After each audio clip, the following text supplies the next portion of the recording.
안녕하세요. 오늘은 가론 유다라는 제목으로 말씀을 좀 나누도록 하겠습니다. 유다라는 사람을 좀 한번 같이 묵상해보는 시간이었으면 좋겠습니다.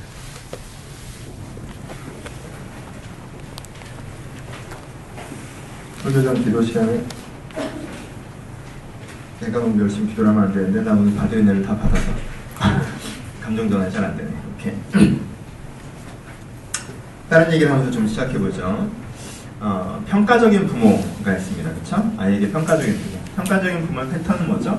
나쁜 얘기를 하는 게 아니에요. 하지만 아이에게 어떤 기준을 제공합니다. 네가 이 정도의 공부를 했으면 좋겠다. 이 정도의 인간관계였으면 좋겠다. 이 정도의 예의면 지켰으면 좋겠다. 나름대로 어떻게 돼요? 아이에게 기준을 제공하죠. 그런 다음에 뭐랍니까? 컨디션을 만들어주고 기다려줍니다. 공부를 했으면 좋겠다라고 하면 학원을 보내주고요. 예를 지켰으면 좋겠다라고 하면 예의 지키는 어떤 매뉴얼을 만들어주고요. 그쵸? 인간관계를 이렇게 하셨으면 좋겠다 하면 아이들을 만들 만한 공간을 확보해줍니다. 그쵸? 컨디션을 만들어주고 어떻게 하죠? 기다립니다. 그래서 이 기다리면 뭐가 있죠? 평가적인 부모의 기다리면 항상 뭐가 있어요? 타임아웃이 있습니다. 그쵸? 끝이 있어요. 그리고 끝까지 그 아이가 그걸 잘 못해내면 뭐가 들어가죠? 책망이 들어가죠. 그쵸? 깹니다. 왜 못하냐? 이렇게 되는 거죠. 그쵸? 평가적인 부모는 기준을 제공합니다. 컨디션을 만들어줍니다. 그리고 기한이 리미트가 되면 아이를 혼냅니다. 근데 이제는 시간이 지날수록 어떻게 됩니까? 시간이 지날수록 기다려주는 시간은 짧아지고, 그렇죠? 책망의 강도는 세집니다. 그렇죠? 왜? 기회를 줬어. 또 안 해. 기회를 줬어. 또 안 해. 기회를 줬어. 또 안 해. 그럼 어떻게 되죠? 갈수록 더 심하게 혼내는 방법을 택하죠. 더 짧게 기다리는 방법, 짧게 기다려주는 방법을 택합니다. 그럼 나중에 어떻게 됩니까? 기준을 제시하는 시간과 평가를 해서 아이를 혼내는 시간이 굉장히 짧아집니다. 너 이거 엄마 하라고 했어, 하라고 안 했어. 사실 지금 합니다. 근데 그 다음에 어떻게 되죠? 너는 왜 해? 약간 이렇게 되게 되죠. 그렇게 되면 아이는 어떻게 되죠? 되게 코너에 몰리게 되죠. 그렇죠? 그럼 엄마 생각이 이런 생각을 하기 시작하면 얘는 왜 그럴까? 라는 생각을 하기 시작하면 얘는 뭐가 되려고 그럴까? 무슨 생각을 하는지 모르겠다. 너는 애가 왜 그러니? 얘가 게을러 터져가지고 약간 이런 생각이 들기 시작합니다. 그렇죠? 게을러 터지는 건 뭘까요? 저는 어릴 때부터 많이 들었던 얘기인데 어떻게 게을러 터지는 건가요? 왜 터진다는 표현이 있는지 모르겠는데 그런 식의 얘기를 듣기 시작합니다. 그러면 간격이 어떻게 되죠? 점점점 멀어지죠. 이게 평가적인 부모의 특징입니다. 뭐가 어디서부터 틀어졌을까요? 첫 단추부터 틀어졌습니다. 평가적인 부모와 그 아이 사이에 틀어졌던 그 틀어진 첫 단추는 뭐냐면 부모는 기준을 제시했다고 생각하지만 아이는 그 기준에 동의하지 않았다는 것에 문제가 있습니다. 부모는 기준을 던졌습니다. 근데 그 아이는 그걸 충분히 숙지하지 않았어요. 충분히 동의하지 않았습니다. 충분히 동감하지 않았어요. 너 언제까지 학원 가야 돼? 이 아이의 마음속에는 꼭 그때까지 가야 되나? 오늘 빠지면 안 되나? 그 학원 꼭 다녀야 되나? 라는 생각이 있어요. 근데 엄마 입장은 꼭 가야 되는 거예요. 던졌어요. 그럼 애는 어때요? 학원에 갈 준비를 잘 안 하게 되죠. 그리고 막상 닥쳐서도 안 가려는 쪽으로 움직입니다. 그럼 엄마는 어때요? 내가 너한테 준비하라고 1시간 정도 얘기했는데 아직까지 준비를 안 해놨냐? 삶의 태도가 왜 이러냐? 이렇게 되는 거죠. 근데 아이의 문제는 뭐예요? 사실 문제가 아니죠. 뭐가 안 돼 있어요? 사실은 어머니와 이 아이, 아버지와 이 사이는 뭐가 안 돼 있었어요? 첫 단추. 기준 동의 자체가 안 돼 있었어요. 그러니까 그 다음도 일어나지 않는 것입니다. 평가적인 부모에서 자유해지려면 두 가지를 필요합니다. 첫 번째, 기준을 던지는 게 아니라 기준을 논의해야 됩니다. 다른 표현은 기준을 배워야 됩니다. 누구의 기준? 아이가 지금 쓰고 있는 기준을 배워야 돼요. 이 아이 쓰고 있는 기준이 어떤데 내 기준은 이렇고, 그러니까 너와 내가 그 기준과 이 기준 사이에 뭔가 협의를 해서 어떤 기준을 만들어내고 그것에 서로 동감되는 상태가 돼야 돼요. 이게 첫 번째 해야 되는 거예요. 그리고 두 번째, 리미트를 제공해주고 컨디션을 제공하는 것이 아니라, 그러니까 심판이 되는 것이 아니라 페이스메이커가 돼줘야 돼요. 심판이 옆에서 같이 튄다고 생각합시다. 1km까지 몇 분 정도에 뛰어야 되는데 너 지금 평소보다 못 뛰었네. 10km까지 몇 분 정도에 뛰어야 되는데 너 평소보다 못 뛰었네. 20km까지 몇 분 정도에 뛰어야 되는데 넌 지금 좀 오버페이스 하고 있네. 이렇게 되면 심판이랑 같이 뛰는 거야. 페이스메이커랑 같이 뛰는 거야. 나보다 조금 옆, 뒤에서 뛰어주면서 지금 내가 뛰는 것보다 조금 더 잘 뛰게 해주는 거예요. 그렇죠? 심판이 뛰는 거랑 다릅니다. 내가 중계석에 앉아서 저 선수 어떻게 했었는데 이번엔 이러네요 라고 얘기하는 것과 옆에서 그 사람의 어느 컨디션에 따라서 그래서 페이스메이킹하면서 같이 띄워주는 것과는 다르다는 거예요. 그렇죠? 그리고 평가적인 부모가 되지 않으면 두 번째 해야 되는 건 페이스메이킹 해주는 거예요. 그렇죠? 어렵죠? 이거 못합니다. 잘 못해요. 어렵습니다. 여러분 이제 부모 얘기를 하려고 하는 게 아니라 여기는 대부분은 부모가 아니에요. 그렇죠? 이 얘기에 뭐 의미심장에 들으셔야 되는 분은 한 3분 정도밖에 없어요. 집사님 우리 아내가 한 3분 정도밖에 없어요. 나머지는 뭐 어떻게 본산이한테 무슨 페이스메이킹을 할 건데 애를 뭘 편할까? 어차피 하지 않아요. 그렇죠? 누구 얘기를 하자는 거였어요? 부모 얘기를 하자는 거였어요? 아니에요. 여러분 얘기를 하자는 겁니다. 여러분들은 여러분 자신이 어떤 식이십니까? 평가되는 사람이 있습니다. 평가하는 사람이 어때요? 자기 자신에게 어떻습니까? 그런 식으로 합니다. 기준을 던져줍니다. 너 이거 해야 돼. 그 기준을 해야 돼 라고 얘기했을 때 사실은 내가 그걸 하기 어렵고 그걸 꼭 해야 되는 건지 모르겠고 여러 가지 이런 생각들이 나는데 거기서 그렇게 길게 생각하지 않아요. 어쩔 거야 그럼 해야지. 나의 기준을 던집니다. 그리고 뭘 줘요? 시간을 주죠. 타임아웃을 줍니다. 그 시간까지 못 해냈어요. 그럼 어떻게 하죠? 깝니다. 너는 애가 이거밖에 안 되냐? 의지박약이냐? 뭐 하자는 거냐? 평가적인 사람, 자기 자신에 대해서 이런 식으로 접근하기 시작합니다. 기준을 던지고 일정한 컨디션을 만들어주고 깨고 던지고 기회를 주고 깨고 나중에 어떻게 돼요? 던지고 깨는 사이 굉장히 짧아지죠. 난 이렇게 해야 되는데 얘는 이러면 안 해. 난 이 정도 해야 되는데 그걸 못해. 진짜 네가 마음에 안 들어서 못 살겠다. 라는 태도로 자기 자신을 바라보는 거죠. 옆 사람에게도 마찬가지입니다. 그렇죠? 아, 저 사람이 좀 저 정도면 해야 되지 않나? 좀 이러이러해야 되는 거 아니야? 좀 저렇게 해야 되는 거 아닌가? 직장 동료에게, 친구에게, 애인에게. 네가 애인이면 이렇게 해야 되잖아. 네가 친구면 좀 이런 식으로 해야 되는 게 맞지 않아? 네가 직장 동료면 이런 식으로 해야 되는 거잖아. 하고 기준을 던져주죠. 기다립니다. 기다려요. 안 해요. 그럼 깹니다. 그렇죠? 깨서 안 되면 걔는 좋은 애인이 아닌 거죠. 걔는 좋은 친구가 아닌 거예요. 어딘가에 그런 사람이 있어야 되는 거고요. 그러니까 평가적인 사람은 기본적으로 외롭습니다. 왜? 나한테는 왜 좋은 사람이 주어지지 않지라고 생각하게 됩니다. 평가적인 사람은 세상에 대해서도 마찬가지입니다. 그렇죠? 세상이 좀 이렇게 돼야 되는 거 아니야? 환경이 좀 이렇게 돼야 되는 거 아니야? 나라가 좀 이렇게 돼야 되는 거 아니야?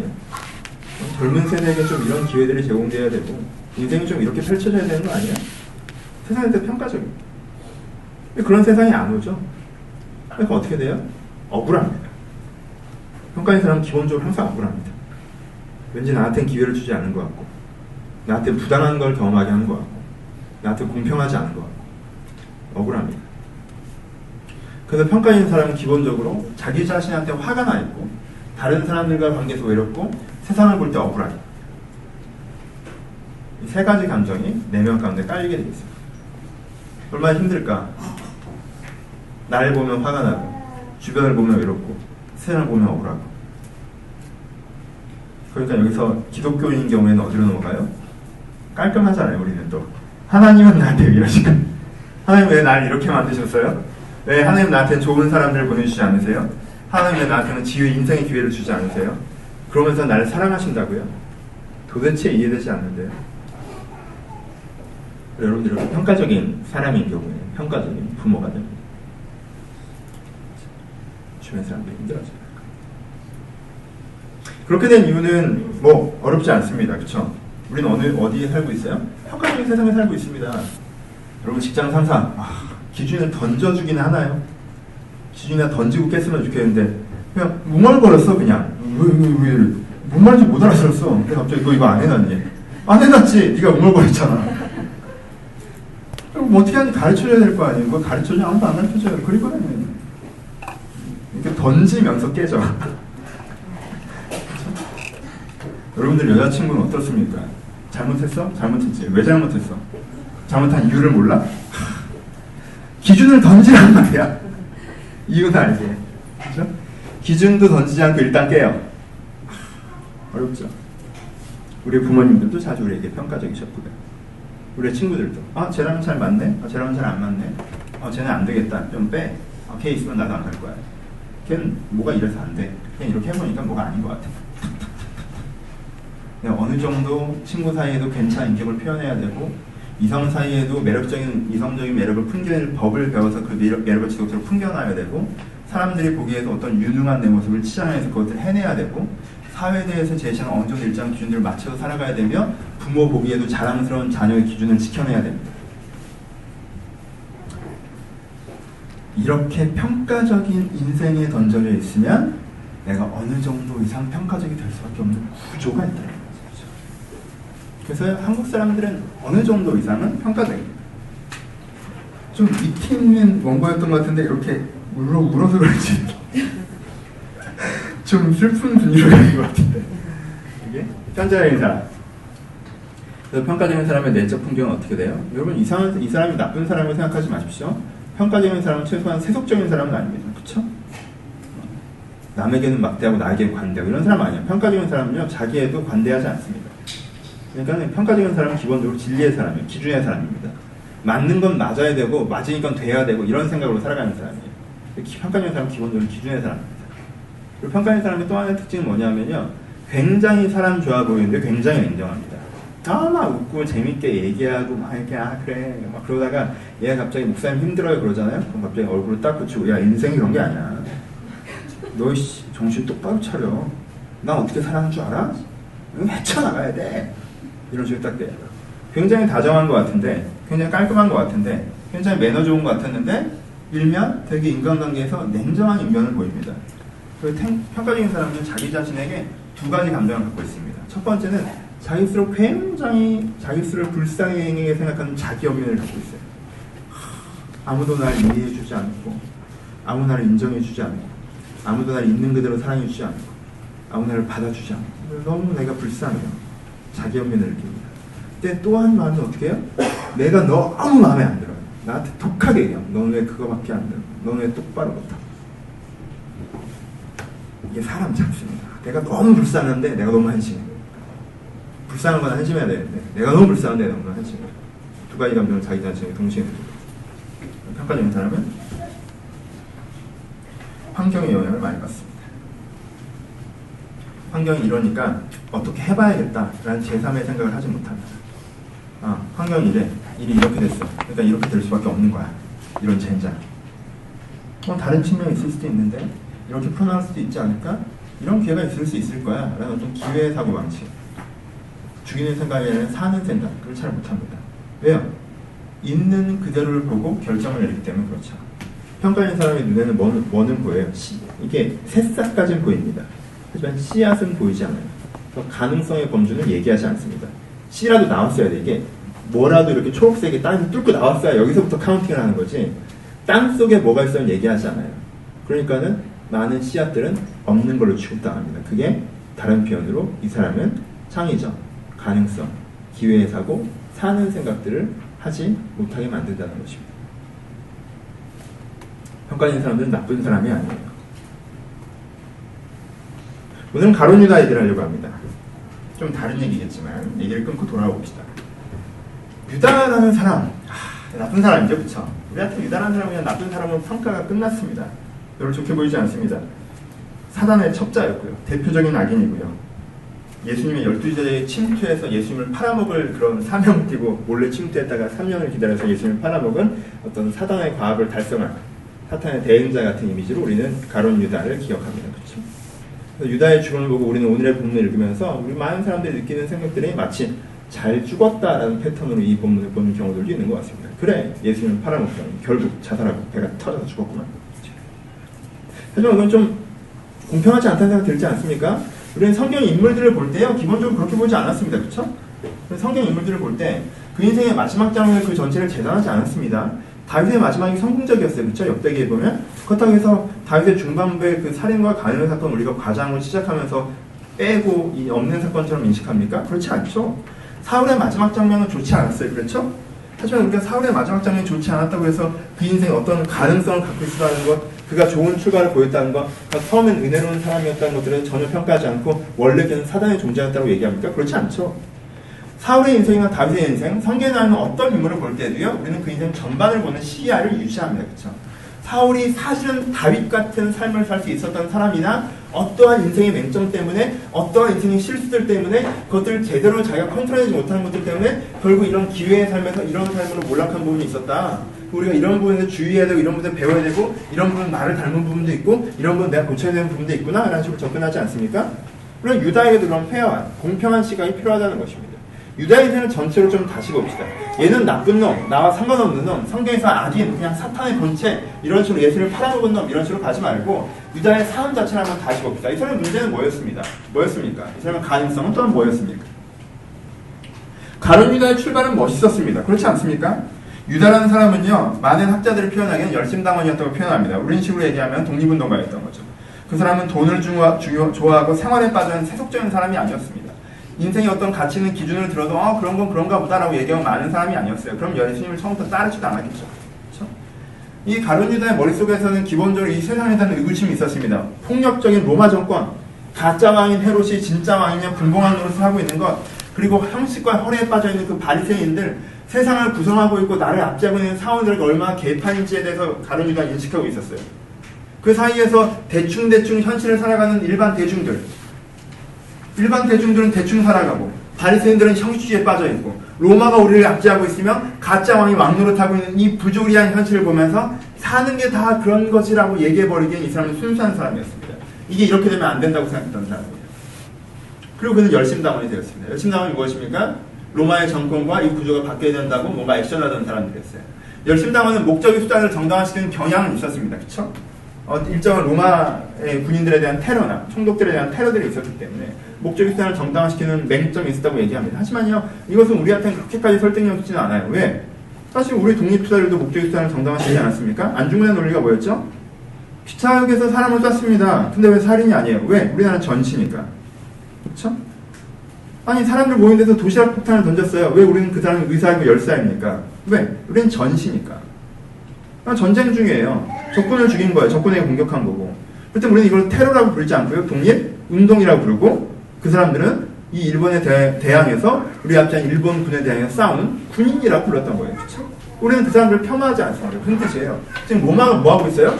이스라엘 땅을 먹었어요. 그럼 이건 뭐예요? 먹었지만 우리는 먹히지 않았다고 고백하는 거예요. 그러니까 그 적군을 우리는 대적해야 된다고 고백하는 거죠. 그러니까 이 사람들은 뭐예요? 목적 수단을 정당화시키는 게 아니에요. 단지 이것은 전시이기 때문에 뭐가 가능하다고 얘기한 거예요? 일정 폭력적인 방법이 가능하다고 얘기하는 거죠. 아무한테나 지나가는 사람한테 그런 게 아니라 로마를 향한 어떤 테러가 있었던 것이 열심당원이었습니다. 목숨을 거는 거였죠. 뭐에 대해서? 부조리한 환경이 좀 더 나아지게 하기 위해서 목숨을 거는 사람이었습니다. 근데 그렇게 하다가 이 가룟 유다는 어느 시점에서 이것이 조금 더 종교적이어야 된다는 생각이 있었어요. 무슨 뜻이에요? 단순한 테러나 정치운동이 아니라 뭐가 나타나니까 성경에 나타난 그 메시아가 나타나서. 왜? 이건 인간의 힘으로 어떻게 할 수 있는 상황이 아니니까 하나님께서 보내주시는 그 메시아가 나타나서 이 시대를 한번 하나님의 힘으로 뒤엎는, 그래서 새로운 시대를 여는, 이 나라의 독립과 대안적인 국가와 이 구성이 이루어지는 그런 새로운 시대를 여는 것이 필요하다고 생각했습니다. 유다는 혁명가입니다. 근데 그때 누가 들어왔어요? 눈에? 예수가 들어왔습니다. 예수님은 보니까 진짜예요. 이 사람은 그냥 얘기하는 사람이 아니에요. 진짜 새로운 세상을 만들 수 있는 방향과 능력이 있는 사람이에요. 그의 설교를 들어봤더니 가치가 다릅니다. 내가 꿈꾸는 대한국가를 얘기해요. 그리고 그의 기적들을 봤더니 그는 능력이 있습니다. 그래서 유다는요, 자기가 했던 어떤 그런 식의 활동을 내버리고 자기 가족을 내버리고 예수님을 쫓아갑니다. 유다는 어떤 사람이었어요? 유다의 출발은 기대의 출발, 혁명적인 사고, 세상을 바꾸고 싶다라는 순수한 사람이었습니다. 여러분, 12제자가 된다는 게 얼마나 어려운 일인지 아십니까? 많은 사람들은요, 와서 예수님 설교 듣고요, 자기 집에 가고 자기 직장으로 갔습니다. 그쵸? 새로운 도전과 가치를 얘기해도요, 좋은 얘기하고, 잘하는데? 하고 집에 갔어요. 삶의 기준과 방향을 바꾸지 않습니다. 그리고 많은 사람들이 예수님을 쫓았다가요, 중간에 사라졌었습니다. 여러분, 70인 전도대를 기억하시죠? 아니요, 그 이상이었어요. 예수님의 전성기라고 표현하는 게 어떨지 모르겠지만, 많은 사람들이 예수님을 긍정적으로 평가하시기에는 수백 명의 사람들이 예수님을 따라다녔습니다. 그 중에 누구예요? 12명이 됐어요. 무슨 뜻이에요? 한 번도 예수를 외면하지 않고 3년 내내 꾸준히 성실하게 예수를 쫓았다는 거죠. 유다는 혁명적인 사람이었고, 그 혁명적인 기준들을 가지고 있었기 때문에 어떻게 했던 사람입니까? 두 번째, 헌신하는 삶을 살았던 사람입니다. 여러분, 예수님 따라다니는 게 힘들었어요. 여러분 생각해봐요. 단기 선교 2주 가면 재밌죠? 재밌어요. 왜 재밌어요? 2주니까 재밌어요. 왜 재밌어요? 돈 들고 가니까 재밌어요. 재정을 풀로 마련해서 돈 들고 가니까, 그리고 2주 만에 돌아오니까 재밌는 거예요. 근데 단기 선교가 3년인데 돈이 없어. 이거 골치 아픈 거예요. 3년 동안 정주하지 못하고 계속 떠돌아다닙니다. 그렇죠? 그럼 제자들이 하는 것이 무엇인가? 핵심 제자들이 하는 거 뭐예요? 여러분, 성경 장면을 보십시오. 사마리아 여자 만날 때 예수님 앉아있고요, 제자들이 먹을 거 구하러 갑니다. 그렇죠? 가룟 유다가 회계였어요. 누가 헌금하면요, 그거 관리하면서 이제는 재정으로 쓰는 거예요. 떨어지면요, 못 쓰는 거죠. 어느 마을에 들어가면요, 잔치를 베풀어주기도 했어요. 하지만 어느 마을에 들어가면요, 쫓겨나기도 했습니다. 그렇죠? 한 3년 동안 돌아다니면서 뭐 하는 거예요? 이 마을에 들어갔다가 누가 받아주면 집에서 자고, 쫓겨나면 거리에서 자고, 배에서 자고, 노상에서 자고, 산에서 자고. 어느 마을에 들어가서 사람들이 예수님을 따르면 그 사람들 줄 세우는 거 이쪽으로 앉으세요. 너무 이렇게 떠드시면 안 돼요. 이렇게 하셔야 되고요. 그리고 진행하고 앉아서 예수님 하시는 거 같이 보다가 줄 세우고 줄 세우다가 어린애들은 뒤로 빠지라고 했다가 왜 애들 뒤로 빼냐고 혼내고 누가 너무 소리를 질러서 좀 조용히 해달라고 했다가 왜 그런 걸 조용히 시키면 예수님한테 또 혼나고 그러니까 그 한 번 했다 그런 게 아니에요. 이들이 항상 하는 게 뭐예요? 진행이에요. 그러니까 생각해보세요. 아침에 일어나서 이동하고 사람들 모으면 행사 진행하고 그거 듣고 끝나면 다시 가서 길거리에서 자고 아침에 또 이동하고 진행하고 예수님께서 뭐라고 하시면 하고 예수님께서 거의 비슷한 설교를 하신 것을 또 듣고 또 듣고 또 듣고 예수님께서 병 고치는 거 신기한 것도 하루이지 한 달, 두 달, 1년, 2년 또 병 고치고 또 병 고치고 또 병 고치고 또 보고 또 보고 또 보고 그걸 하는 거예요. 3년 동안. 몸이 편합니까? 그렇지 않죠. 속이 편합니까? 그렇지 않죠. 그 생활을 감당했어요. 뭐 하는 거예요? 헌신했다는 거예요. 여러분 유다가 나중에 돈귀에 손을 댔지만요. 유다가 회개가 됐어요. 우리 회개가 있잖아요. 제가 이제까지 회개시킬 때 누굴 시키겠어요? 기본적으로. 심지어 신뢰감을 주는 거 아니에요? 회개를 시킬 때? 유다가 그 모임에서 회개는 두 가지가 있어야 돼요. 돈 써야 되는데 사람이 없으면 안 되니까. 사람이 항상 있어야 되고요. 어느 정도 신뢰감을 줘야 합니다. 최소한 유다는 2년 정도는요. 신뢰감을 주는 사람이었습니다. 그렇죠? 무슨 문제가 생기죠? 이 사람한테. 유다가 그렇게 이 가치가 맞다고 생각하고 그것을 쫓아서 예수님을 따라다녔습니다. 그런데요, 지내다 보니까 잘 이해되지 않는 일들이 발생하기 시작해요. 예수님께서 이것들을 하시는 게 대안적인 나라와 새로운 나라를 세우기 위한 것이라면 이렇게 사람들에게 전도만 하고 병만 고쳐도 될 것 같지 않다는 거죠. 그렇죠? 그리고 예수님께서 그래 기초작업, 바닥작업 하신다고 생각했는데 그 작업의 기간이 굉장히 길어지고요. 이쯤이면 작업의 기간이 끝나서 새 나라를 열어도 되는 시점이 왔는데도 예수님은 움직이실 생각을 안 하십니다. 예를 들어서 오병이의 기적을 일으킨 다음에요. 수천 명의 군중이 때로 모여들어서 어떻게 했죠? 예수를 왕으로 옹립하려고 했습니다. 그쵸? 이게 얼마나 다시 없는 기회입니까? 가짜왕 헤롯이 저기서 앉아있는데 이제 민중이, 대중이 예수가 진정한 왕이라는 걸 인정해서요. 그 수천 명의 사람들이 모여들어서 이제 우리가 예수를 왕으로 삼겠다고 얘기했어요. 그때 예수님께서 어떻게 하셨어요? 거기서 되게 이상한 얘기. 내가 생명의 떡이고 나를 먹어야 되고 피를 마셔야 되는데 너희들은 뭐 표적을 보지 못하니까 사람들이 뭔 말이야 하고 가버렸어요. 유다 보기에는 환장하는 일입니다. 이제는 기회가 왔는데 사람들이 구름떠처럼 모여들어서 이제는 예수를 왕으로 인정하려고 하는데 예수는 그 기회의 타이밍에 굉장히 평소에도 안 하던 긴 이상한 얘기를 12명이나 데려놓고 하면 우리가 밥 먹어서 오늘은 무슨 말인지 모르겠다 하고 들어야 되는 수준의 얘기를 그 사람들에게 해서 그 사람들 떠나보이게 한다는 거예요. 그걸 쳐다보는 유다의 마음이 어떻겠습니까? 그 다음에 또 기회가 옵니다. 바리새인들이 모여서 예수님께 찾아오죠. 그래서 단도직입적으로 단일화를 물어봐요. 네? 당신이 메시아면 밝히 드러내십시오. 무슨 뜻이에요? 당신이 메시아면 하늘에서 보이는 표적을 보이십시오라고 얘기해요. 무슨 뜻이에요? 이 바리새인들이요 예수님이 메시아일 수 있다고 생각했어요. 여러분 바리새는요 정국당의 조직입니다. 바리새는요 자치권을 갖고 있던 조직이에요.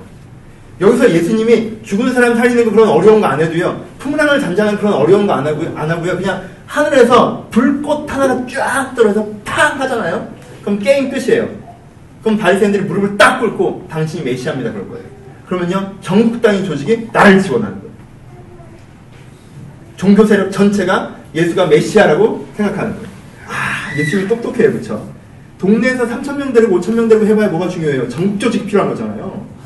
이때를 위함이셨구나. 예수님이 거기서 뭐라고 합니까? 내가 너에게 보일 표적은 요나의 표적밖에 없다니. 요나에게 요나가 뭐 물고기 백숙에 3일 들어갔다 나왔는데 인자도 3일 들어갔다 나왔는데 그러니까 횡설수설하세요. 이게 무슨 말인지 맥락이 안 맞잖아. 그럼 바리새인들 어때요? 이 사람이 아닌가 보다 하고 갔어요. 환장을 오르시죠. 세 번째, 예루살렘 성에 들어가십니다. 그때 사람들이 어떻게 나왔어요? 호산나 다윗의 자손 뜻이에요. 다윗의 자손은 메시아라는 뜻이에요. 호산나는 옹립한다는 뜻이고요. 이게 진짜잖아요. 그렇죠? 이야 예수님 정말 최고다. 그래 바리새인 전국 조직이 뭐가 필요해? 지방에 5,000명 6,000명이 뭐가 중요해? 예루살렘 대중 민심이 예수를 따르면 게임 끝이잖아요. 근데 예루살렘 성에 입성을 하는데 예루살렘 백성들이 다 나와서 호산나 다윗의 자손 예수요. 그래서 바리새파가 보기에도 민심이 이미 저쪽으로 갔는데 우리가 뭘 할 수 있겠느냐고 얘기할 정도로 도도한 민심의 흐름이 예수 쪽으로 확 기우는 이런 환상적인 장면. 이대로 그냥 가면 돼요. 이 사람들이 호산나 다윗의 자손 예수야 할 때 그 청중들을 끌고 그냥 헤롯의 궁전으로 걸어가거나 그냥 총독부로 걸어가거나 하면 되는 거예요. 그럼 게임 끝이야. 이건 밀란이 나는 거예요, 그냥. 근데 뭐 하십니까? 그 다음에 예루살렘 성에 막상 들어가셔서 되게 위험한 말을 하세요. 유다가 가장 실망했어요. 가이사의 것은 가이사에게, 하나님의 것은 하나님에게. 마치 로마가 세금 걷는 것을 인정한 듯한 발언을 해버리신단 말이에요. 정치적 메시아라면 할 수 없는 발언이었어요. 아니, 가이사의 것은 가이사의 것이라니. 유다 땅에 가이사의 것이 어디 있습니까? 다 유다의 것이지. 가이사의 것은 가이사에게. 그 다음에 뭐라고 하십니까? 아니, 가이사의 것은 가이사에게 하면서 로마 사람들에게 약간 한 발 뒤로 빼는 듯한 모습을 보여주더니 가서 성전에서 완전 깽판 치면서 이걸 무너뜨려라 3일 만에 다시 짓겠다 이런 얘기 하십니다. 저거 무너지면 한 3일 어떻게 다시 져요? 저걸 무너뜨린 다음에 3일 만에 다시 지을 수 있었으면 바리새인들 왔을 때 그냥 불꽃 하나 내려오게 하시지. 훨씬 쉬워 보이는데 그게. 그런 얘기 하시고. 또 무슨 얘기 하십니까? 내가 죽어야 하리라. 된다 해도 이게 될지 안 될지 모르는데 내가 죽어야 하리라. 가장 결정적인 거. 여러분, 선지자는요 1000만원짜리 발 마사지를 받으면 안 돼요. 그렇죠? 선지자는. 근데 순전한 나대 한 근을 가지고 이게 얼마인지 모르겠는데 1년 연봉에 해당된다고들 하는데 그 고가의 향유를 가지고 그 부정한 여자가 게다가 목사는 마사지를 받아도 남자한테 받아야지. 부정한 여자가 와서 머리카락으로 그걸. 근데 좋다고 앉아있습니다. 유다가 원래 안 나서는 성격인데 그때 나서요. 이런 게 있으면 팔아다가 가난한 자를 나눠줘야지. 예수님이 누구 편 들어요? 유다한테 가만히 있으라고 그래요. 내 장례를 예비하는 거예요. 올해 자기가 죽었어? 좋아하세요. 이 여자의 믿음을 전하래요. 여러분들이 목사한테 여러분들이 1000만원짜리 발 마사지 해주셨더니 목사가 이 믿음을 전하라고 한 거야. 유다가 그때 느끼는 강도는 그렇게 오는 거예요. 아, 이 사람 변했구나.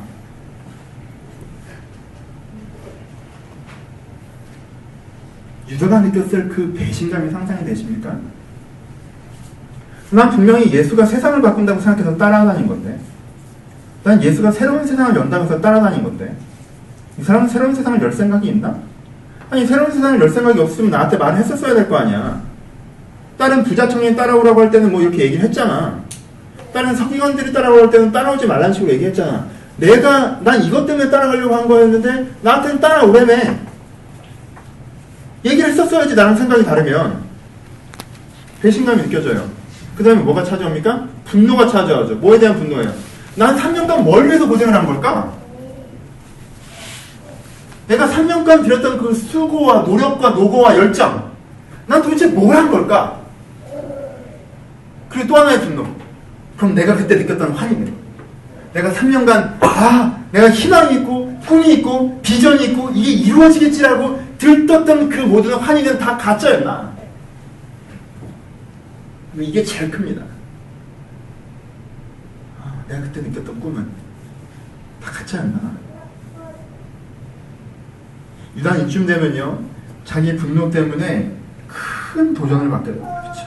예수님을 평가하고 분노하고. 유다 입장에서는 무엇을 해야 됩니까? 예수님은 죽일 생각은 유다는 전혀 없었어요. 유다는 더 이상 기다려줄 수 없다는 생각을 하게 됩니다. 더 이상 바라만 볼 수 없다는 생각을 하게 돼요. 양당간이 결단이 나야 된다는 생각을 하게 됩니다. 뭐든 예수님이 진짜 메시아든 아니면 예수님이 진짜 메시아가 아니라면 메시아인 양 하고 다니면서 사람들을 현혹하게 하는 저 짓은 멈춰야 된다는 거죠. 사람들을 메시아인 양을 현혹하게 하면서 하는 짓을 멈추던가, 이건 진짜 메시아로서 드러나든가 해야지, 지금 메시아도 아니고 메시아가 아닌 것도 아닌 저런 이상한 태도를 그냥 내버려둘 수 없다는 마음이 유다가 안 듭니다. 그래서 유다는요, 극단적인 상황을 만듭니다. 어떤 상황을 만들죠? 군병들이 예수님을 잡으러 오는 상황들을 만들어내야겠다고 생각합니다. 그래서 그 사람들에게 얘기합니다. 내가 너희들에게 예수를 넘겨주겠다. 얼마를 주겠느냐? 여러분, 은 30을 팔았다는 생각은 이상한 생각입니다. 유다는요, 은 30은 최소한 해봐야 요즘에 한 달 월급 정도밖에 안 되는 돈이에요. 그러니까 한 300만원, 400만원 되는 돈이에요. 그리고요, 예수님의 선지단체는요, 맥시멈일 때는, 피크 타임일 때는 그보다 훨씬 더 많은 돈이 있었을 겁니다. 당연하지 않아요? 몇백 명이 운영하고 진행했었는데. 물론 쫄쫄 굶고 한 푼도 없을 때도 있지만요. 후원이 들어올 때는 그보다 더 많은 돈이 있었어요. 돈 갖고 튀려면 이 돈은 아니에요. 그리고요, 사람 주고 튀어야 되는 것도 아닙니다. 그때 깔끔하게 혼자 돈 갖고 사라질 수 있었어요. 돈 때문이 아니었어요. 뭐 때문이었어요? 극단적인 상황을 만듭니다. 칼과 몽치를 갖고 와서 예수님을 잡으려고 할 때, 예수님께 진짜 메시아면, 진짜 그 메시아면 어쩌겠어요? 이 정도 군사에 어떻게 흔들리겠어요? 안 흔들리겠죠? 그쵸? 죽은 사람도 살았던 사람인데 이 정도 군사력이 끌려가겠어요? 안 끌려가겠죠? 그럼 어떻게 하겠어요? 이들을 치겠죠? 칼이 다 날아가든가 갑자기 뭐 어둠이 내려와서 이 사람들이 앞이 안 보이든가. 그럼 둘 중에 하나의 일이 나타날 것이네. 뭐예요? 이 적대 세력들이 예수님을 메시아로 인정하든가, 혹은 이 적대 세력들이 선봉이 깨졌기 때문에 예수님을 죽으려고 달려들든가. 그럼 뭐예요? 본격적인 전쟁이 시작되는 거죠. 이게 A 코스. 메시아면 밝히 드러날 수밖에 없는. B 코스는 만약에 메시아가 아니라면, 이 사람이 가짜였다면 끌려가겠죠, 공회로. 그리고 망신을 당하겠죠. 메시아가 아니라는 게 드러나겠죠. 그리고는 이 어설펐던 메시아 운동 거기서 끝나겠죠. 예수님은 망신을 당하고 고향으로 돌아가고, 제자들도 아 이게 아니었구나 생각하고 흩어지고, 유다가 생각했던 것은 그거였어요. 유다는 그런 상황을 만들기로 결정하고 그런 상황을 만들어냅니다. 그래서 예수님에게 찾아와 선생님 하고 입맞춥니다. 유다의 심정이 그거예요. 죽어라가 아니라 이제 결정을 해라라는 것입니다. 메시아로 드러날 것인지 아니면 그렇지 않다면 여기서 끝내라라고 얘기하는 것입니다. 아마 8대2였을 것 같아요. 이 정도는 이 예수가 진짜 메시아로서 화려하게 등극할 수 있었다고 상상했을 거예요. 왜? 너무 많은 기적을 유다가 봤거든요. 하지만 8 정도는 이미 실망했기 때문에 네가 메시아가 아니라면 더 이상 메시아 비슷하게 하고 있는 짓은 여기서 멈추라라고 얘기하는 것입니다. 유다는 그 자리에 있었죠. 예수님이 끌려갔습니다. 그 정도의 분열을 어떻게 하지 못하고 유다는 실망합니다. 아 역시 내 생각이 맞았어. 메시아가 아닙니다. 그리고 집으로 돌아갔습니다. 아니 집은 아니죠. 숙소로 돌아갔겠죠. 근데 일이 이상하게 흘러갑니다. 네 번째, 대제사장들이, 서기관들이, 바리새인들이 예수님을 비평하고 평가한 다음에 이가 메시아가 아니라고 공식적으로 이단 선언을 하면 끝나는 일이에요. 예수님이 얼마나 무력한지를 사람들 앞에서 대중 앞에 드러내면 끝나는 일입니다. 근데 소문을 듣습니다. 이야기를 듣습니다. 예수님을 빌라도에게 보냈다는 것입니다. 그 당시 공예는요, 사형 외에 판결을 할 수 있었습니다. 가둘 수도 있었어요. 때릴 수도 있었어요. 빌라도에게 굳이 보냈다는 건 죽이겠다는 얘기예요. 왜? 사형운동은 여기서 못 내리니까. 근데 빌라도에게 보냈다는 것입니다. 가룟 유다는 이 얘기 듣고 굉장히 당황합니다. 깜짝 놀랍니다. 왜요? 이 사람은 죽을 죄를 지은 게 없어요. 이 사람은 충분히 위대하지 않을 뿐입니다. 이 사람은 선한 사람이에요. 성경에는 새로운 통찰력을 갖고 있는 사람이고, 사람을 고칠 수 있는 기적을 행할 수 있는 능력을 갖고 있는 사람이에요. 어떤 정치적 메시아는 아니지만 이 사람은 많은 사람들을 치유하는 사람이고, 선한 사람이고, 성경에 대한 통찰력을 갖고 있는 사람이고, 내가 3년을 겪어봤는데 그 사람은 세상을 더 나은 곳으로 만들기 위해서 나름대로 고생하고 수고했던 사람이에요. 그렇게 죽어서는 안 되는 사람들입니다. 안 되는 사람이에요. 그게 나쁜 사람이 아니에요. 근데 이것들이 얘를 죽이려고 하는 거예요. 누굴 이용해서? 나를 이용해서.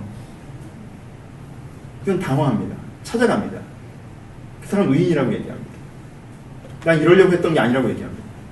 바리새인들은 비웃습니다. 하지만 네가 판 거잖아요. 그 피는 네가 줘. 그 돈은 우리가 받을 생각이 없어. 돈이 꿈이었던 사람이, 죽을 줄 알았던 사람이 예수를 팔아먹은 하루 다음에 그 돈을 던져놓고 스스로 자살하겠습니까? 아니에요. 돈을 원했던 게 아니에요.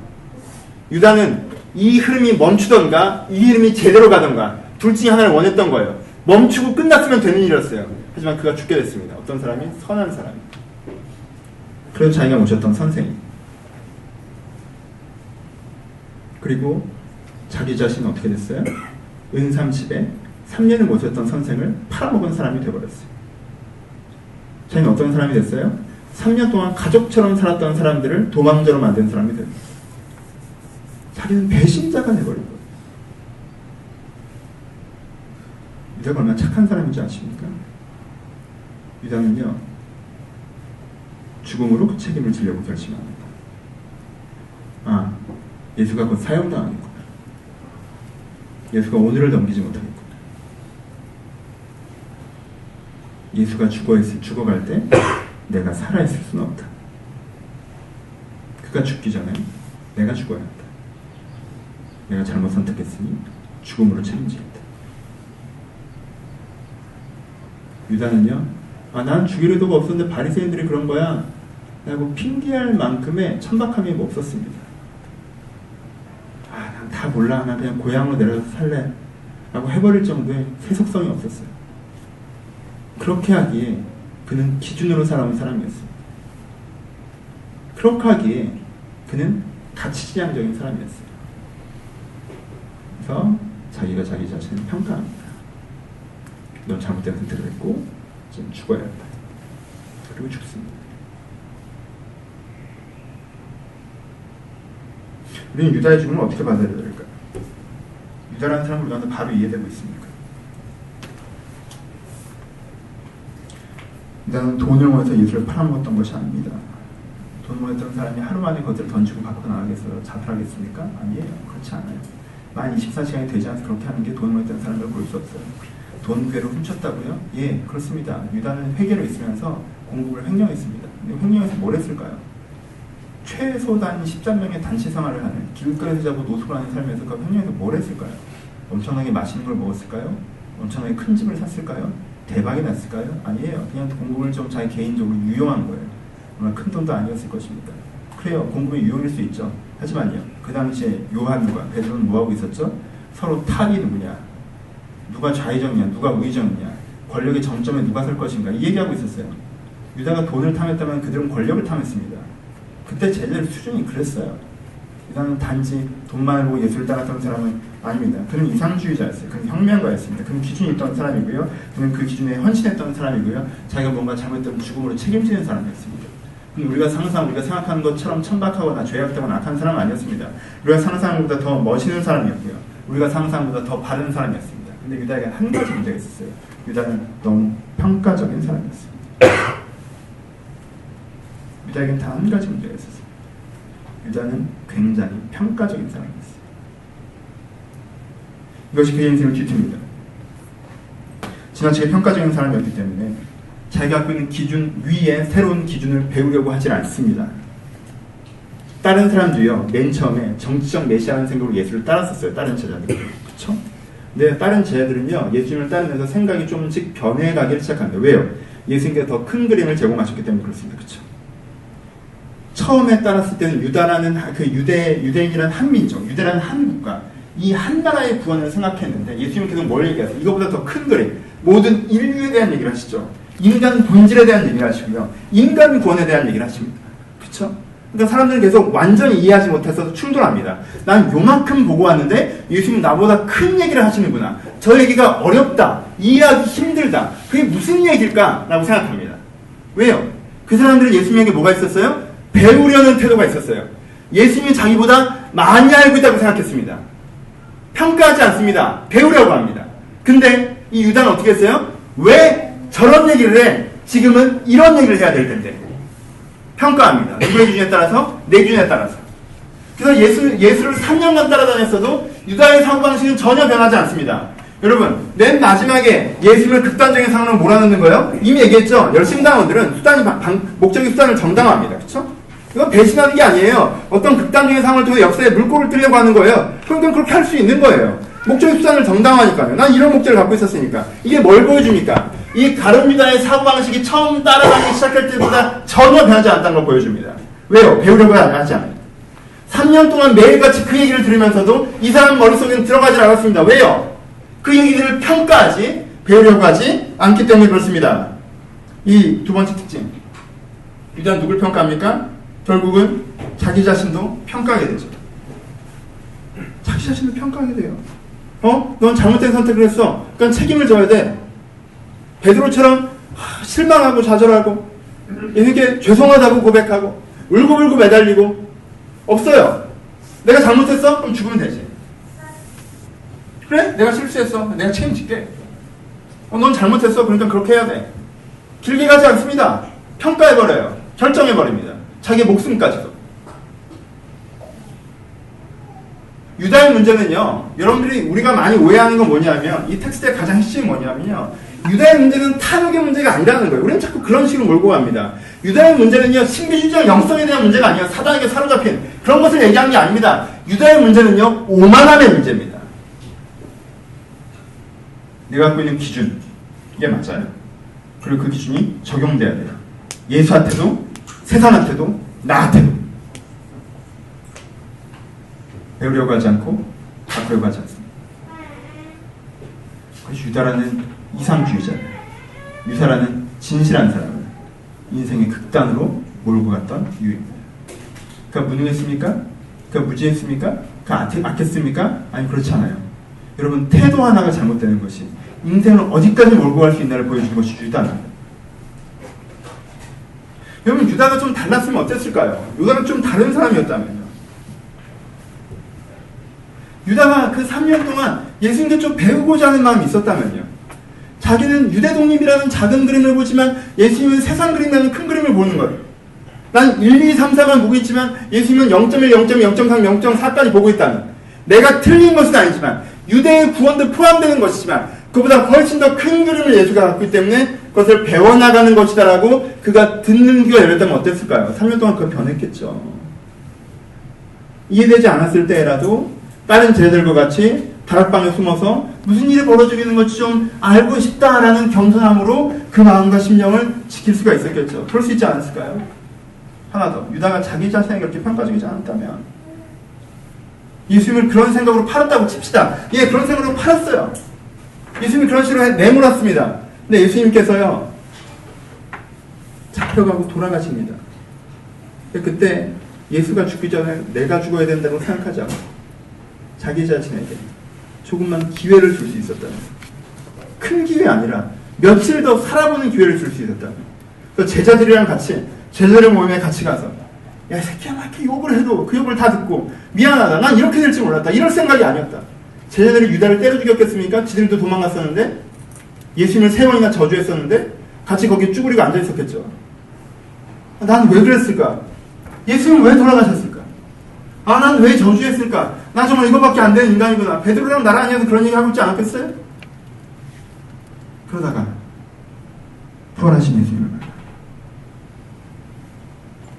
그러다가 베드로처럼 다시 한번 나를 용서하시는 그의 음성을 듣고, 그러다가 사도 바울은 예수 믿는 사람들 잡아 죽이다가 나중에 예수 만난 다음에 내가 예수 믿던 사람들 죽이던 사람입니다. 스테반을 내가 죽였었습니다. 근데 이제 내가 예수를 믿습니다 고백하는 것처럼 그가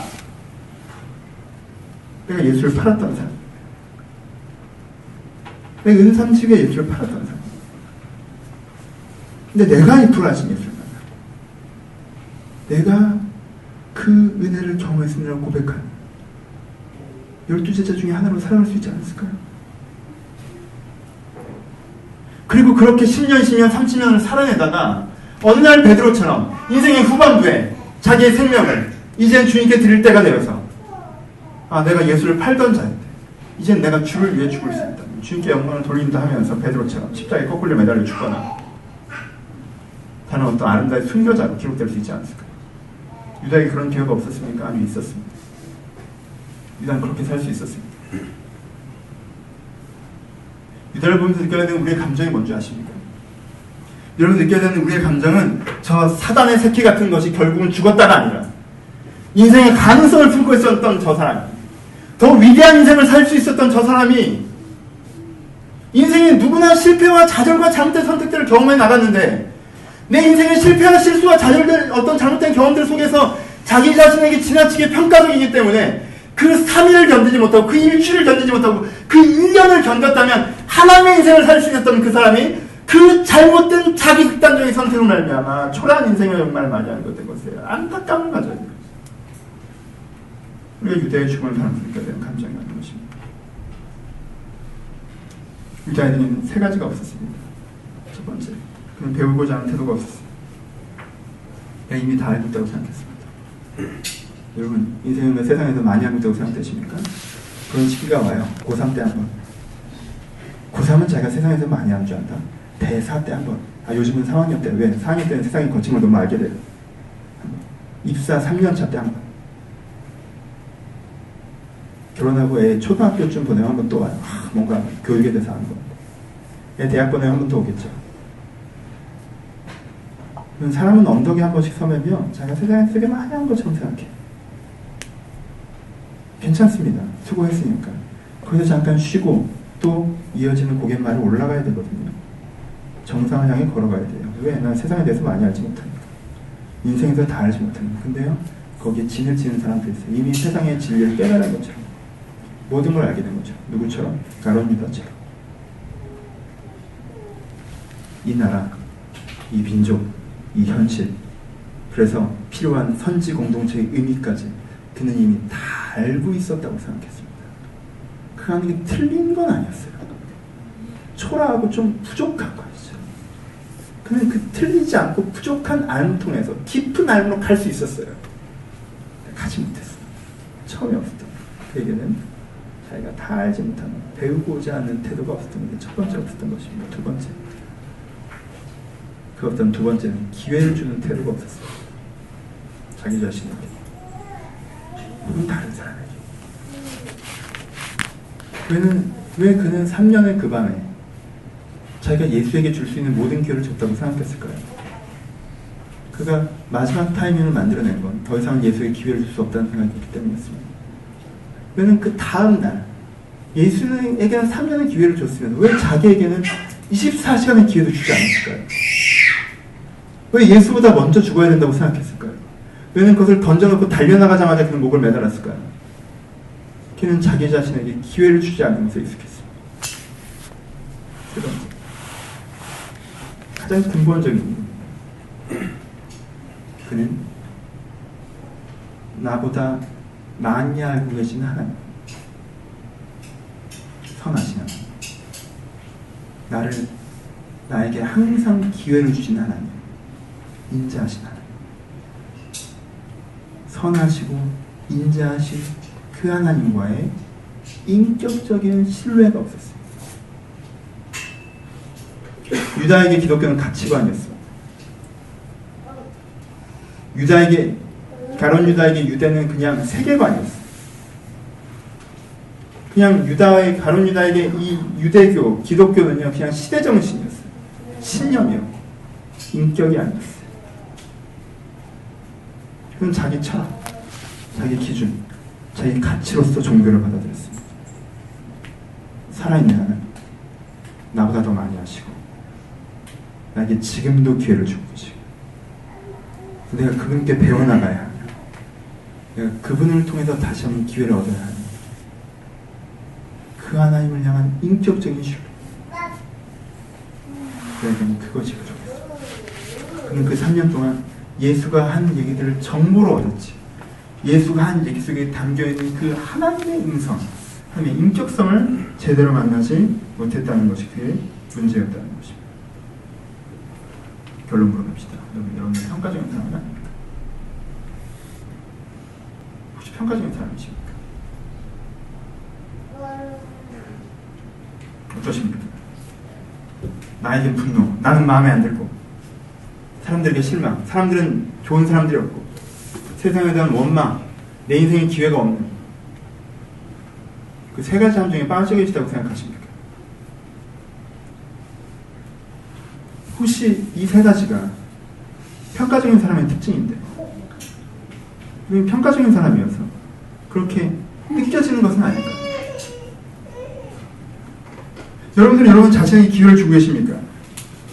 나는 마음에 안 들어서, 주변 사람들도 마음에 안 들어서, 환경도 마음에 안 들어서 그렇게 하는 것이 아니라 내가 내 자신에게 기회를 주고 있습니까? 여러분, 평가적인 생각은요, 무조건 잘못된 생각이에요. 왜요? 요즘에 하고 있는 얘기죠. 안 되는 건 틀린 거예요. 그쵸? 평가적인 생각은요, 살리는 생각이 아니라 죽이는 생각입니다.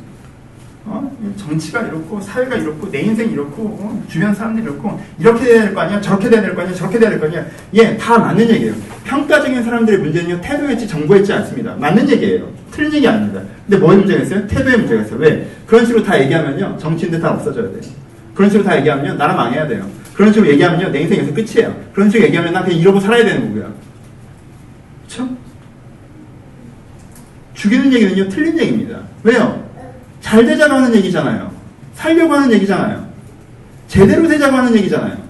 여러분 평가적인 사고방식에 사로잡혀 계십니까? 그래서 나에게 분노가 되고 주변 사람들과 외롭고 실망이 되고 인생에서는 이 기회가 오지 않아서 우리가 원망스럽습니까?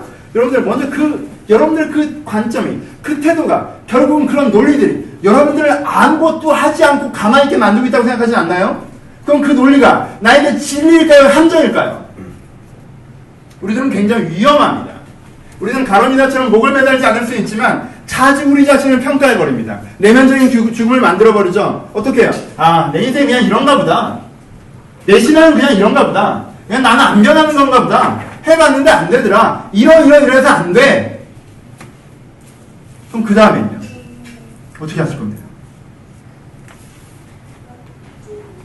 평가적인 생각, 죽이는 사고, 가만히 있게 만드는 것. 그래서 내 자신을 사실 버티게, 죽고 싶게, 죽지 못해서 살게 만드는 것. 이건 환경이 아니에요. 여러분들 태도일 수 있다는 생각 안 해보셨습니까? 평가적인 사고에서 걸어 나오셔야 됩니다. 특별히 여러분은 자기 자신에 대해서 갖고 있는 평가적인 사고에서 걸어 나오십시오. 내 자신에 대해서, 주변 사람들에 대해서, 그리고 세상에 대해서 여러분 배우는 태도로 가지세요. 넌 왜 이래? 라고 하지 마시고요. 배우는 태도로 가지세요. 귀를 기울이세요. 넌 왜 이래? 라고 하지 마시고 넌 왜 이래? 라고 하세요. 나는 무슨 생각을 갖고 있지? 무슨 재능을 갖고 있지? 무슨 태도를 갖고 있지? 아, 무엇을 원하는 거지? 무엇을 할 수 있고 무엇을 할 수 없는 사람이지? 여러분 자신을 배워나가십시오. 여러분 진짜 여러분 자신에 대해서 잘 알고 계세요? 잘 알고 여러분들이 평가하고 계십니까? 잘 알고 여러분들 기준을 던져주고 계십니까? 많은 사람들이 그렇지 않습니다. 그냥 세상에서 듣고 나한테 던집니다. 야, 요즘에 이런 데 가야 되는데 그러니까 그렇게 해. 나에 대해서는요. 배우셔야죠. 여러분은 어떤 생각과 재능과 감성과 태도를 갖고 있는 사람입니까? 배우십시오. 여러분 어떤 신앙과 기준과 그런 거 위치에 있습니까? 배우십시오. 내가 나를 배워야 됩니다. 세상을 배우세요. 세상은 이런 거야. 그 고3에 오만에 서지 마십시오. 모든 것을 깨달은 듯한 그런 니힐리즘적인 태도를 갖지 마세요. 다 안다는 듯이 뭘 하시는데요? 여러분들이 한 번 겪어봤던 그 인생의 20년, 30년, 40년의 경험이 여러분들 세상과 인생과 가치에 대한 모든 것들을 가르칩니까? 그렇지 않잖아요. 그렇죠? 어떻게 해야 돼요? 세상에 대해서 배우려고 하셔야 돼요. 오늘도 똑같은 하루가 아니라 이 하루가 나에게 가르쳐주는 걸 배우려고 하셔야 돼요. 세 번째, 무엇보다도 하나님께 배우려고 하셔야 돼요. 지금 무엇입니까? 지금? 이 시간은 무엇입니까? 이 태도는 무엇입니까? 하나님, 원망이 아니에요. 하나님, 지금 이 시점에 의미를 내가 모르겠어서 힘이 드니까 가르쳐 주죠. 배운 태도로 가져요. 사실 이 얘기를 하려고 한 건데, 세 번째, 여러분, 무조건 나에겐 기회를 주십시오. 무조건 나에겐 기회를 주셔야 돼요. 무조건 나에겐 기회를 주셔야 됩니다. 예수를 은삼집에 팔아먹으셨습니까? 알겠습니다. 기회를 주십시오. 여러분 자신에게. 여러분들이 무슨 짓을 했어도 상관없어요. 무슨 실수를 했어도 상관없고요. 그것 때문에 뭘 지고 가셔도 상관없어요. 그것 때문에 내가 얼마만큼 한심해 보이는지도 상관없어요. 은삼집에 예수를 팔아먹으셨어요? 알겠어요. 하지만 기회를 가지세요. 그 정도면 내가 죽음으로 책임져야 되지 않냐고요? 그 정도면 난 그냥 이런 놈이니까 이러고 살아야 되지 않냐고요? 아니에요. 유다가 유일하게 하나를 잘못했다면 여기서 자기에게 기회를 안 준 거예요. 이거보다 심한 실수는 안 하셨을 거 아니에요. 은삼집의 예수를 팔아먹지 않았을 거 아니에요. 3년의 동반자들을 다 도망대로 만들지 않았을 거 아니에요. 세계에서 가장 유명한 배신자가 되지 않으셨을 거 아니에요. 이 정도는 아니잖아요. 그러니까 기회를 주십시오. 기회를 주세요. 내가 나에게 기회를 주자. 하나님께서 주고 계신 기회가 나에게 올 수가 없다는 것입니다. 하나님은 지금도 나에게 기회를 주고 계세요. 그러니까 나도 나에게 기회를 줘야 됩니다. 여러분 기도 조금 해보니까 아 그래 전신갑주를 짓고 이렇게 방어적인 사고를 한 다음에 이렇게 한번 해보자. 아 그래서 해봤어요. 잘 안 되죠? 그게 됩니까? 한 주 들어서 한 주 했으면 여러분들이 벌써 했고 나도 벌써 했죠. 그게 돼요? 잘 안 돼요. 그래요? 기회를 주세요. 근데 여러분들의 많은 분들은 역시 안 되는구나라고 했을 거예요. 나는 안 되는구나라고 했을 거예요. 그러지 마세요. 기회를 주십시오. 신앙적으로 다시 살아날 수 있고 다시 변화될 수 있고 기회를 주세요. 내 신앙은, 내 인격은 여기까지라고 얘기하지 말고 기회를 주세요. 기회를 주는 태도가 중요합니다. 그것만 했어도 유다는 죽지 않았습니다. 말씀 마치겠습니다. 어려운 얘기는 없어요. 유다의 삶을 다시 한번 보고 내가 배우는 삶의 태도, 기회 주는 태도, 이 두 가지만 가지시면 됩니다. 아주 쉬운 삶이에요.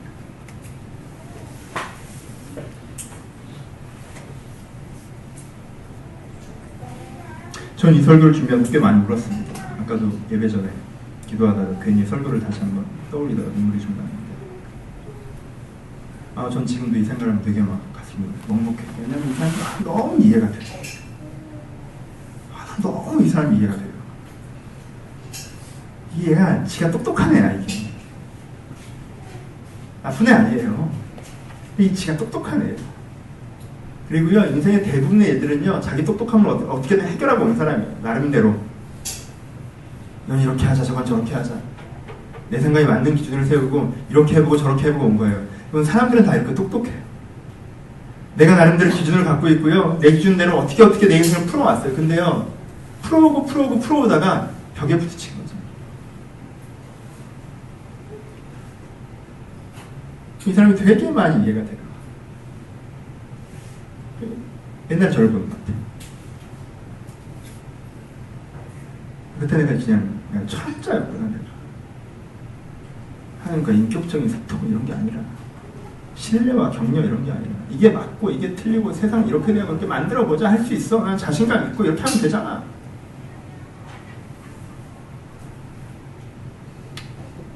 저도 그렇게 하다 몇 번의 실수를 했어요. 심각한 실수들이었어요. 그래서 그렇게 하다 어려운 상황을 만났어요. 억울한 일이었어요. 저도 그렇게 하다 외롭다고 느꼈어요. 아무도 날 몰라주는 것 같았어요. 여러분들이 한 번 정도 서보셨을 절망선에 저도 서봤습니다. 그래서 유다처럼 목을 메고 죽지 않았지만 유다보다는 조금 비겁해서 내면적으로는 자살하는 상태로 살아갈 때도 있었어요. 안 되는 건가? 나는 아닌가 보다. 그냥 뭐 사는 거죠. 저는 약간 이런 드라마를 본 것처럼 목매달고 있는 유다 옆에 내가 서 있다. 달려가서 그 사람 발을 붙잡고 좀 세우고 싶어. 괜찮다. 살아도 된다. 한 달만 버티면, 아니 3일만 버티면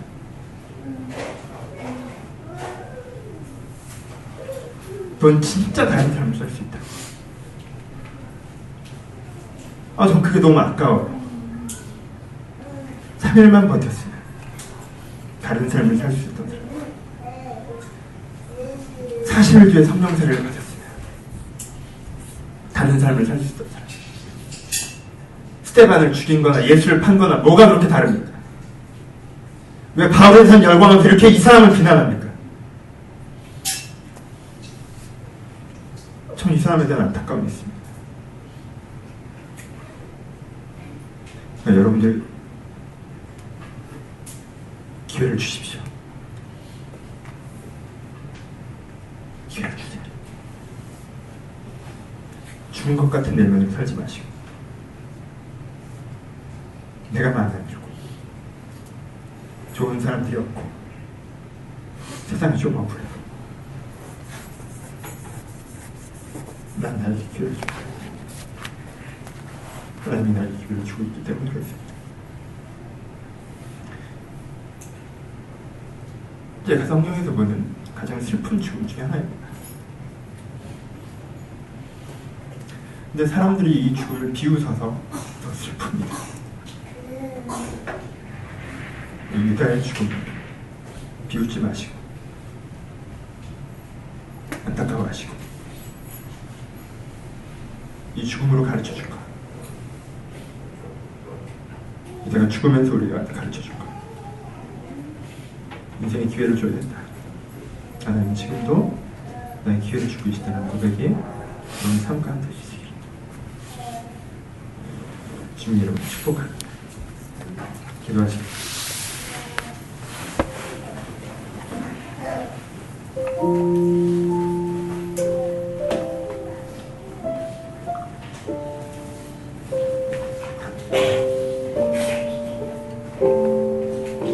내가 무슨 영화 보고 우는 사람도 아니고 뭐 가룟 유다 생각하면서 얼마나 울겠어요?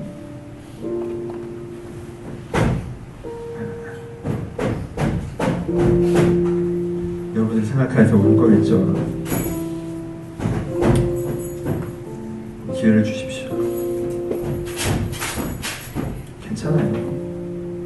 다시 시작해볼 수 있고. 그렇게 뭐 다 끝난 것처럼 그러지 마요. 아니 뭐 이 정도도 괜찮아요. 그런 식으로 거짓말하지도 말고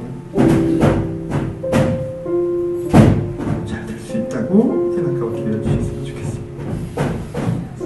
아주 간단한 진행. 오늘은 아주 쉬운 설명입니다. 하나님께 지금도 나의 기회를 주고 계시고 내가 무슨 짓을 했던 간에 내 인생 얼마만큼 꼬였던 간에 내가 얼마만큼 멀리 갔던 간에 여기서부터 하나님의 기회가 있음을 인정합니다. 가룟 유다도 위대한 인생을 살 수 있었는데 내가 왜? 여러분들 일하실 주님을 신뢰하시면서 혹시 자꾸 이런 생각이 안 들고 이론적으로 논리적으로만 다가오신다면 하나님 제가 이렇게 기회를 주지 못한 이유가 아직은 내가 인격적으로 하나님을 잘 모르고 하나님을 신뢰하지 못해서인 것 같은데 하나님이 정말 내가 모르는 마음을 알고 계시고 하나님 정말 내가 모르는 마음을 알고 계시고 하나님 오늘도 나에게 인자하게 이런 기회를 주고 계시다는 것들을 내가 신뢰하게 해달라고 묵상하면서 고백하면서 하나님 내가 내 인생의 기회를 주겠습니다.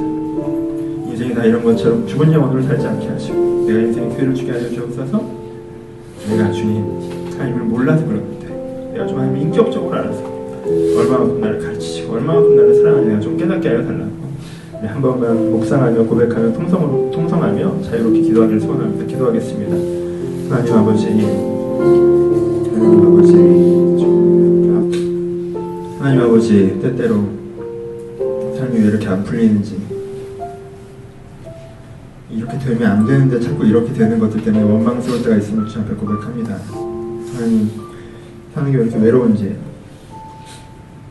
이렇게 좋은 사람이 없고 나를 알아주는 사람이 없고 나를 사랑해주는 사람이 없는지 상처받고 외로운 것들도 주 앞에 고백합니다. 하나님 내가 왜 이 모양밖에 안 되는지 내 신앙이나 인격이나 능력이나 내가 좀 더 괜찮은 사람이고 싶은데 내가 이것밖에 안 되는 것 때문에 내가 또한 화가 나고 답답할 때가 있음을 주 앞에 고백합니다. 하지만 주님 여기서부터 하나님의 더 큰 뜻이 있음을 저희가 인정하게 하여 주옵소서. 그래서 이 인생의 의미를 내가 이해하게 하시고 이 사람들의 가치를 내가 깨닫게 하시고 그리고 내 자신의 풍성한 의미를 내가 알게 하셔서 내가 잘 모르는 것이지 이 속에 분명히 하나님의 계획과 뜻이 담겨있다고 고백하며 배워가며 알아가는 사람들이 될 수 있도록 이렇게 축복하여 주옵소서. 주님 그럼에도 불구하고 제대로 하지 못할 때가 많이 있어요. 제가 기회를 주기를 소원합니다. 내가 한심할 때마다 내가 어려울 때마다 내가 마음에 안 드는 장면이 될 때마다 이 인생이 내 인생의 마지막 장면이 될 수 없다고 내가 고백하게 하시고 가룟 유다는 괜찮은 인생을 살다가 자기 인생의 바닥에서 그것을 마지막 장면을 만들었는데 지금 절대 저는 제 인생의 어려움이 내 인생의 마지막 장면이 되지 않게 하나님께 내 인생을 여기서부터 다시 풀어가시면 신뢰하며 내가 기회를 주겠사오니 주님께 주신 기회를 저희가 받아 누릴 수 있도록 나에게 주님의 기회를 내가 주게 하시고 그 기회를 내가 줄 때 하나님께서 거기서 일하시는 것들 또한 경험하게 하여 주옵소서. 하나님 또한 내 주변에 유다 같은 사람들도 있음을 봅니다. 아니 그냥 나쁜 사람이라고 그들을 비난하거나 정죄하기보다 내 그 주변에 유다 같은 사람들 혹은 유다보다 더 어려운 사람들을 바라보며 내가 또한 그들에게도 기회를 주는 그들도 하나님의 시각으로 바라볼 수 있는 사람이 될 수 있도록 내 마음의 자유와 은혜를 허락하여 주옵소서. 그래서 사람과 세상을 평가하는 것이 아니라 그들에게 기회를 주는 생명을 나누는 사람 될 수 있도록 또한 은혜를 허락하여 주옵소서. 이제 우리 주 예수 그리스도의 은혜와 하나님 아버지의 사랑하심과 성령님의 교통하심이 지금도 하나님께서 다시 한번 주시는 그 기회의 끈을 잡고 인생과 영혼을 변화시켜 나가기를 소원하는 모든 심령 가운데 이제부터 영원토록 함께 했을지어다. 아멘.